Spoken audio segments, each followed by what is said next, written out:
Sheila's steps were slow as she left the restaurant of Hotel City Palace. But there was no lack of confidence in those steps. Her mind was shaken by the storm, but she did not allow her decision to be shaken by that storm. A layer of humility covered her face, but she did not allow it to enter her mind. When she came home and rolled on the bed and said her final goodbye to her relationship with Ashutosh, her eyes were filled with tears. Their love was as long as 5 years, so even a breakup hurts the mind. But calling it a breakup is like insulting that relationship. Doesn't a breakup mean breaking up a relationship? But if that relationship was built by force, it would have been right to say so. But in the relationship with Ashutosh, the words forced and pressured are meaningless. Even then, both of them held each other's hands according to their wishes. When it did not seem convenient, it was a decision to carefully withdraw from that bond. That too, while wishing Ashutosh all the best for his future life. Sheila and Ashutosh had been good friends since the first year of college. By the time they reached their final year, that friendship had taken the form of love.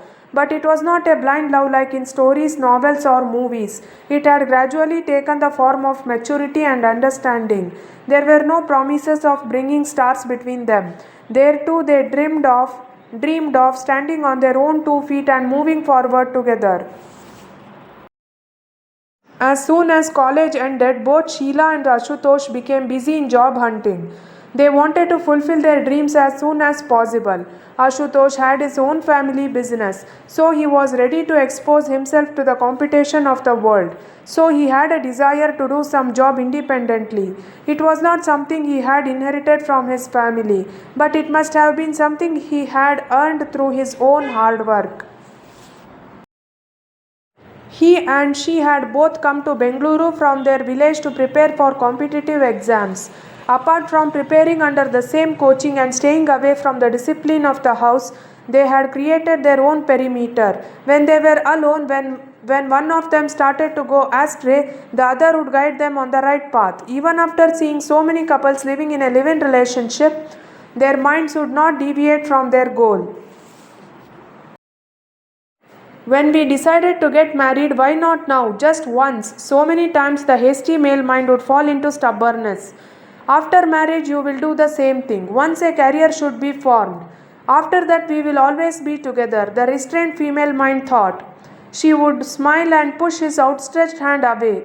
Whenever someone's firm steps began to slip from the tower of dreams, they were held back by the strong arms that were no longer there. Today, tomorrow, down. Their relationship was hanging in the balance like the Columbus ride. In the meantime, Sheila got a job in a bank and moved away from Bengaluru. But the two were in constant contact through phone and social media. But now it was becoming difficult for Ashutosh to stay alone in Bengaluru and prepare for the exam. His mind would always run to Sheila. However, he gave himself a chance and held his mind there tightly. After 2 years of trying, when he did not get any selection, he returned home and got involved in his family business. His movement decreased. He gained a kind of stability. Life started moving in one direction. Usually, as the life of children in a middle class family becomes stable, the process of finding a bride for them begins at home. Marriage talks for him also began at Ashutosh's house. A groom was also being sought for Sheila. It was decided in Ashutosh's family that someone would give priority to a girl who would remain a pure housewife. Someone who was a bank employee was being sought for Sheila because they felt that there would be a good match between the two. Ashutosh was the eldest son of the third generation of a joint family. Any step he took, whether good or bad, could become a role model for future generations. Being from a traditional merchant family, the words of the elders in Ashutosh's family were considered a direct sentence. What his grandfather said was final. After that, no matter what his father or uncle said, it would not be carried out. On the other hand, Sheila's family had a progressive outlook. They had no objection to Sheila's choice, but her choice should be right for everyone. It should be practical. Ashutosh, who was very well aware of the family's customs, could not muster the courage to speak his mind in front of the family. Sheila was very calm in this regard. She did not put any pressure on Ashutosh to marry her and did not indicate her disapproval. Sheila, I am very confused. I do not know what to do. The family is saying that we should marry a girl from our own caste. This means that marriage should not be between two individuals here, but between two merchant families. You know that I have a dream about you. Tell me how I can convince my grandfather, Ashutosh asked. You must muster up all that courage. If you do not show the courage, you will have to repent in the future. This decision of yours is related to the future of both of us, said Sheila. Then you will not do anything, Ashutosh asked in surprise. What can I do about your family? As far as I am concerned, I am clear. My family will even agree to this, but first accept your family. But remember one thing, Ashutosh, you must accept me as I am. Do not try to take away my identity, not just now, but in the future too. Ashutosh was lost in thought when Sheila informed him of her decision. Sheila's identity, which was modern and self reliant, was in stark contrast to his grandfather's choice. By the way, no one in their family had ever married a girl from a different caste. It was not possible to prepare her for Sheila. Ashutosh was very close to his aunt. He told her his thoughts. At first, she tried to convince Ashutosh, but when he did not agree, she raised the matter with Ashutosh's uncle. Hearing this, he became angry. Is his head bad? Is there a shortage of girls in our society? I had said no when I sent him to Bengaluru. I thought this request was youthful stubbornness. I knew it would subside in a couple of years, but he added another stubbornness to his stubbornness. He lagged behind in business by 2 years. He also got caught up in the vortex of love. Tell him that he will not be a girl who works for our house. Uncle Ashutosh took out his anger on his aunt for his elder brother's decision to send him to Bengaluru.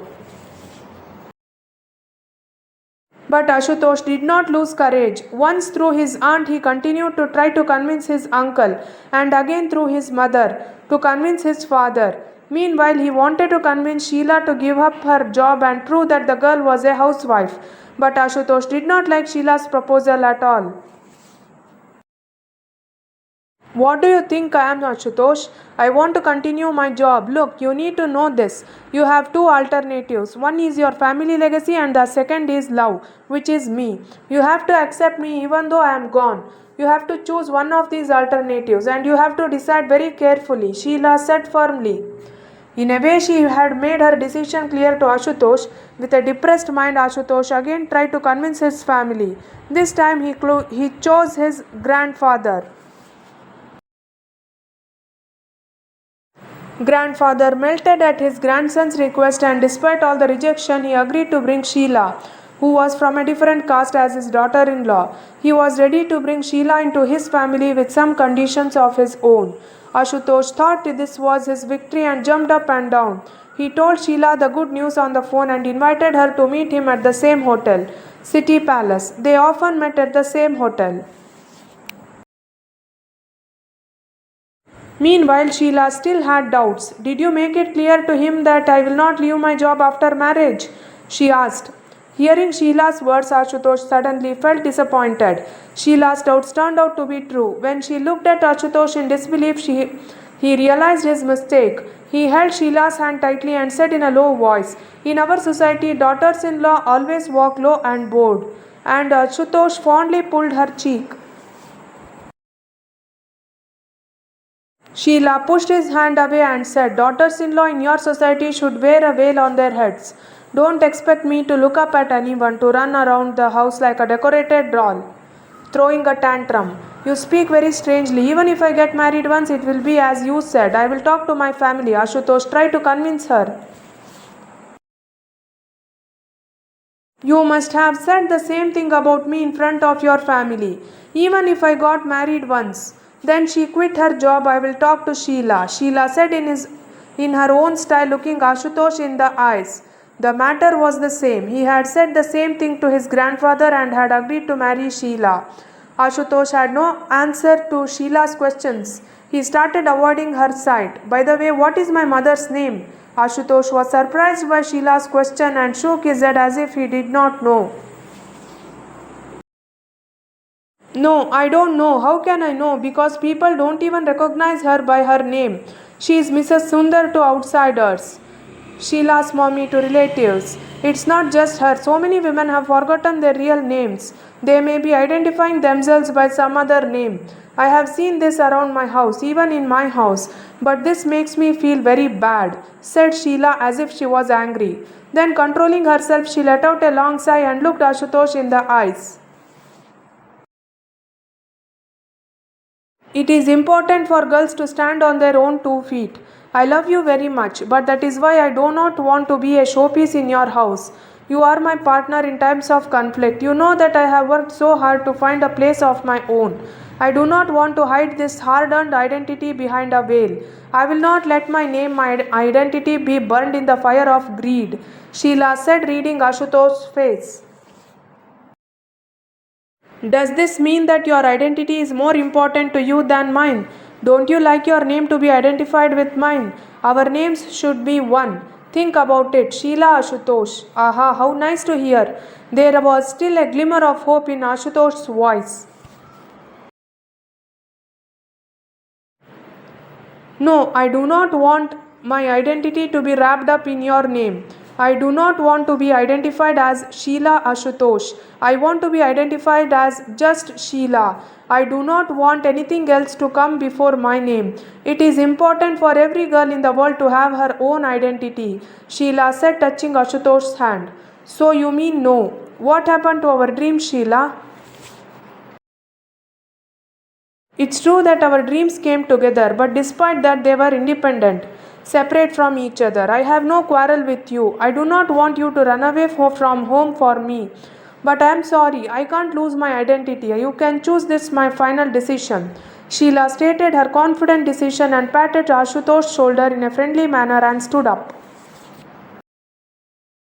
Sheila did not know that he would accept her decision so naturally, but it was also a harsh truth. At such times, in the balance of mind on one side, the decision is placed on the other side. We have to decide whether it is a decision or a value. Even now, in the balance of Sheila's mind, on the one hand, her identity, her real identity, on the other, a future with love and facilities. Sheila chose her identity instead of love. She did not allow Ashutosh to choose the shell of her name over her name, to become the showpiece of his house, and moved on her own path to maintain her identity. Ashutosh looked at her confident face with filled eyes and walked away.